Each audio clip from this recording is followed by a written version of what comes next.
सुप्रभात बच्चों, कैसे हैं आप सभी। मैं उम्मीद करती हूँ आप सभी बहुत अच्छे होंगे और घर पे मन से पढ़ाई कर रहे होंगे, साथ ही अपना ध्यान भी रख रहे होंगे। मैं कुमारी प्रियंका आ गई हूँ कक्षा 3 की हिंदी व्याकरण लेकर। बच्चों, आज हम सभी पाठ 5 पढ़ेंगे, ठीक है। बहुत ही अच्छा पाठ है ये, जिसका शीर्षक है संज्ञा। आज हम सभी संज्ञा के बारे में जानेंगे, ठीक है। इंग्लिश में इसे नाउन कहते हैं, ठीक है। तो चलिए शुरू करते हैं। प्रशांत शिमला में पढ़ता है, वह हॉस्टल में रहता है। प्रशांत कहाँ पढ़ता है बच्चों? तो प्रशांत शिमला में पढ़ता है। वो कहाँ रहता है? तो वह हॉस्टल में रहता है। उसका घर करनाल में है। करनाल एक जगह का नाम है, ठीक है।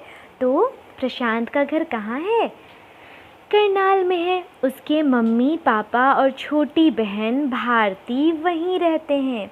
उसका स्कूल सर्दियों में बंद हो जाता है, तब वहाँ बहुत बर्फ़ गिरती है। सारे पहाड़, पेड़ पौधे, सड़कें और इमारतें बर्फ़ से ढक जाती हैं। चिड़ियाँ, गिलहरियाँ और बंदर इधर उधर छिप जाते हैं। प्रकृति की सुंदरता सबको प्रसन्नता देती है, ठीक है बच्चों। प्रकृति की जो सुंदरता होती है वो सबको काफ़ी खुश कर देती है, प्रसन्नता देती है। तो ये कहानी है प्रशांत के बारे में, जो कि कहाँ रहता है? शिमला में। जैसा कि आप चित्र में देख रहे हैं ना, ये है प्रशांत और ये है शिमला का नज़ारा, जो कि वाकई बहुत ही खूबसूरत है, बहुत ही सुंदर है।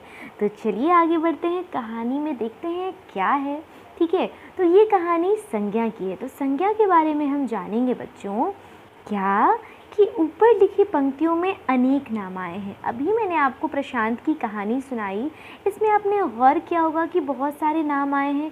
प्रशांत है ना, शिमला जगह का नाम है, हॉस्टल ये भी एक जगह का नाम है, घर करनाल है ना, मम्मी पापा भारती, तो यहाँ पे कई सारे नाम आए हैं। तो व्यक्तियों के नाम अगर कहा जाए कि इनमें से व्यक्तियों के नाम कौन कौन हैं, तो व्यक्तियों के नाम जैसे प्रशांत, मम्मी पापा, बहन, भारती, ये किसी व्यक्ति के बारे में बता रहा है ना बच्चों। स्थानों के नाम में क्या हमने पढ़ा बच्चों? शिमला, करनाल, हॉस्टल, घर, स्कूल, ये सब किसी प्लेस के बारे में कहा जा रहा है ना, ये सब किसी स्थान का नाम है, किसी जगह का नाम है। वस्तुओं के नाम में हमने क्या देखा ऊपर कि वस्तुएं के नाम में कौन कौन सी वस्तु आई थी? बर्फ़, पहाड़, पेड़ पौधे, सड़कें, इमारतें। तो ये सब क्या हो गया बच्चों? वस्तुओं के नाम, ठीक है। प्राणियों के नाम में हम क्या कह सकते हैं? तो चिड़ियाँ, गिलहरियाँ, बंदर, ये सब किसके नाम हो गए? प्राणियों के नाम। भावों के नाम, भाव का मतलब होता है कि एक्सप्रेशन, है ना। भावों के नाम, तो सर्दी, सुंदरता, प्रसन्नता। भाव का मतलब क्या होता है बच्चों कि जिस चीज़ को हम देख नहीं सकते हैं लेकिन उसे महसूस कर सकते हैं। क्या आपने कभी प्यार को देखा है? नहीं, लेकिन आपने महसूस किया होगा जब आपके मम्मी पापा आपसे बहुत प्यार करते हैं ना। तो ये सब भावों के नाम हैं, जैसे प्रसन्नता है ना, सुंदरता। क्या किसी ने सुंदरता को देखा है? नहीं ना, हम केवल उसे महसूस कर सकते हैं। तो भावों के नाम क्या हो गए? सर्दी, सुंदरता, प्रसन्नता। तो ये सभी नाम है बच्चों, है ना। ये सभी जो भी चीज़ मैंने अभी आपको बताई, ये सभी किसी ना किसी का नाम है। जैसे शिमला किसी जगह का नाम है ना। पेड़ पौधे किसी वस्तु का नाम है। गिलहरी, बंदर, ये प्राणियों के नाम है। सर्दी, सुंदरता, प्रसन्नता, ये क्या है? भावों के नाम है। शिमला, प्रशांत, मम्मी पापा, ये किसी व्यक्ति का नाम है। इसका मतलब क्या समझा बच्चों आपने? इसका मतलब आप लोगों ने ये समझा कि नाम को हम संज्ञा कहते हैं, नाम को ही हम संज्ञा कहते हैं। इंग्लिश ग्रामर में आपने पढ़ा होगा, noun is a naming word, ठीक है। नाम को ही हम संज्ञा कहते हैं, यानी वैसे वाक्य, वैसे शब्द जिसमें हमें किसी के नाम के बारे में पता चलता हो, उसे हम संज्ञा कहते हैं, ठीक है।